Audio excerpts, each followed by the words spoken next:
Bienvenue sur les cours de Jean-Phi pour un corrigé du concours Avenir 2023, sujet B. Première question, la courbe a cette allure-là avec un discriminant qui est négatif, donc elle est toujours positive, réponse D. Question 2, ça s'annule en 1 et 2, positif sur moins l'infini 1, union 2 plus l'infini, réponse D. Celle-là, eh bien, il faut que le discriminant soit nul, ce qui fait m2 moins 4m égale 0. Donc m égale 0 ou 4, réponse C. G de x, eh bien, c'est quelque chose comme ça. Et le minimum, il est en moins 1 plus 2 sur 2, c'est-à-dire 1,5, réponse D. Question 5, un est égal à ça, que je peux écrire comme ça c'est croissance, ça c'est décroissant. Réponse A. Question 6, un grand classique, 10 100, réponse B. Un plus 1 est égal à un plus 1,5 centième de un est égal à ça, suite géométrique de raison 1,015, réponse D. Tout de suite décroissante est majorée par son premier terme, réponse B. Question 9, j'ai ça affiche U1001, réponse C. UN qui est égal à ça, comme lui il est inférieur, comme lui il est supérieur à 1, ça tend vers plus l'infini fois moins racine de 2, ça tend vers moins l'infini, réponse D. Question 11. Bien quand n tend vers plus l'infini, ça tend vers 1, moins, parce que n plus 3 est plus grand que n plus 2. Donc 1 moins, moins 1, ça fait 0 moins, et puis là ça fait 3 sur 0 moins, ça fait donc moins l'infini, réponse B. N plus 1 est égal à ça. Alors je cherche un invariant, et je trouve x égale 500, et du coup je prends la suite Vn égale Un moins 500, et je trouve que Vn plus 1 est égal à 0,9 Vn, donc V0 est égal à moins 300, puisque 200 moins 500, et donc Vn est égal à 0,9 puissance n V0, c'est-à-dire à moins 300 fois 0,9 puissance n, et Un, lui, va être égal à 500 plus Vn. Donc ça tend, comme 0,9 est inférieur à 1, entre 0 et 1, ça tend vers 0, et donc ça tend vers 500, réponse A. Ici, ça nous permet d'avoir le tableau de variation et de voir que la fonction est croissante entre moins 3 et moins 2. Question 14, la racine carrée, ça a dérivé. En 4, ça nous fait un quart, réponse B. Question 15, on a ça. F' de x, je vous laisse vérifier le calcul, ça nous fait ça, réponse A. Et question 16, en fait, on peut rien dire, réponse D. Question 17, la limite en moins l'infini, c'est moins l'infini. En plus l'infini, c'est plus l'infini, donc seule réponse possible, c'est la A. Question 18, tout simplement ça, réponse B. Ici, F', F' de moins 1, F de moins 1, pardon. L'équation c'est F' de y égale F' de moins 1, facteur de x, moins 1, x plus 1, plus F de moins 1, ce qui nous fait ça, réponse C. Cosinus x égale moins racine de 3 sur 2, c'est x égale, pour racine de 3 sur 2, c'est pi sur 6. Donc là c'est pi moins pi sur 6, 5 pi sur 6, ou celui qui est de l'autre côté, pi plus pi sur 6, 7 pi sur 6. Réponse B. Sinus x égale 1,5, c'est pi sur 6 encore, plus 2 pi, ou 5 pi sur 6 plus 2 pi. Et donc il y a une infinité de solutions, réponse D. Sinus 7 pi sur 6, on tourne toujours autour des mêmes. C'est l'opposé du sinus de 7 pi sur 6 moins pi, c'est-à-dire de pi sur 6, donc ça fait moins 1,5. Donc 18 sinus 7 pi sur 6, ça fait 9, réponse C, qui est entier naturel.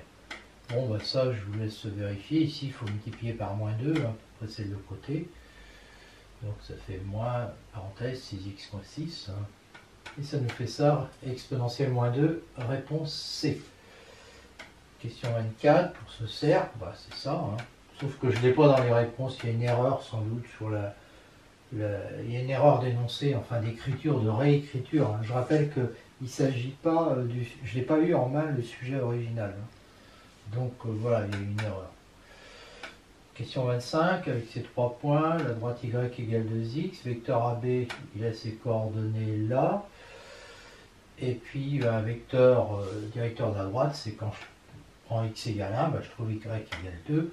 Et je vois bien que ces deux vecteurs sont orthogonaux, donc la droite AB est orthogonale à D, perpendiculaire à D. Réponse A. Ici, ce genre de configuration, là, ça me fait que AC scalaire AB, et ça va dans le même sens si on veut, ça va être positif. Donc je les calcule, et effectivement, je trouve 14. Réponse D. Question 27, j'ai ça, j'applique la formule. Mais attention ici au cosinus AB AC, c'est en fait 1 pi sur 4, 2 pi sur 4, 3 pi sur 4. Et ça nous fait moins 1 sur racine de 2. Donc ça fait moins 8, réponse C.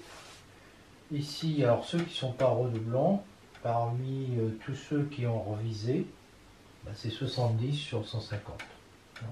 P de A intérieur barre sur P de A.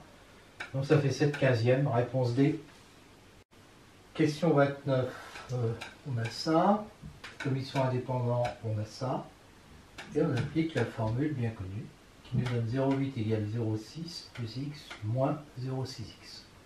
Donc ça nous fait une petite équation qui donne x égale 1,5, réponse A. Avec cet arbre qu'on a complété, P de A et B bar, c'est 0,8 fois 0,2 égale 0,16, réponse B. 31, P de S égale 0,68, donc c'est quoi? C'est 0,8P plus 0,4 moins P, qui est égal à 0,68. Et donc ça me fait facilement que 0,4P, j'envoie le 0,4 de l'autre côté, égale 0,28, P égale 0,7, réponse A. Entre 1 et 12, donc j'ai ça. Donc j'en ai 4 pour gagner, j'en ai 8 pour perdre. La probabilité de x égale 2, c'est donc 4/12, 1 tiers. Donc la probabilité de perdre, c'est 2 tiers. Et l'espérance, c'est, alors je gagne 2 euros quand je gagne. Et je perds moins 1 euro quand je perds. Donc ça fait 0, G équitable, réponse D. Question 33. Je sais qu'on a ça. Et donc ça fait 9 fois 4 fois 1,5 fois 1,5 égale 9. Réponse B. 34, P de x supérieur ou égal à 1 égale 1 moins P de x égale 0, égale 1 moins 1 huitième, réponse C. Et 35, 6 sachant 5, c'est 1 sixième, réponse D. Puis 36, f seconde négative sur 0,2, donc on cale sur 0,2, réponse C. Ça, f' seconde, qui est négatif sur moins 3, 0. Donc concave. Réponse A. Puis 38, on dérive, on fait la dérive. Alors la dérive, on peut faire la dérivée seconde, qui est égale à 1 sur x, qui est positive, mais on peut se contenter de dire que la dérivée première est croissante, donc f est convexe sur 0 plus l'infini. Attention, c'est 0 ouvert quand même. Réponse C. Question 39, la limite en 0 de ça, 0, 1, moins l'infini, mais il y a un moins, plus l'infini, réponse C. 40, si elle est convexe, eh bien on a ça, et donc la courbe est au-dessus de la tangente, et donc on a f de 1 en particulier, supérieur ou égal à f' de 0 fois 1, plus f de 0, ce qui nous donne le résultat, réponse B. f' de x, c'est ça, réponse A. En 42, alors une solution particulière d'abord, c'est 1,5. Solution générale de l'équation sans second membre, c'est ça. Donc solution générale, c'est ça. f de 1 doit être égal à 1, ce qui me fait ça. Et donc lambda égale exponentielle 2 sur 2. Et donc ça me fait ça. Ça, réponse C. Ici, y' égale 1,5 de y, question 43. Donc y égale lambda exponentielle x sur 2, réponse B. Question 44. 3x2 moins exponentielle moins x plus 8, ça s'intègre par x cube plus exponentielle moins x plus 8x plus k, en prenant k égale moins 1, réponse A. Alors ici, je suppose que dans l'énoncé, parce que je vous rappelle que je ne suis pas sûr de l'énoncé, c'est un énoncé qui a été recopié, il peut y avoir des erreurs. J'ai pas vu que grand f était... J'ai pas vu qu'on disait que grand f était une primitive de petit f, donc je suppose que ça l'est. Ça c'est la courbe de petit f. La dérivée de f, c'est f'. Non, la dérivée de grand F, c'est petit f, je veux dire. Et donc, petit f est négatif entre 0 et 2, donc f' va être négatif, et donc grand F va être croissant sur 0,2. Réponse D.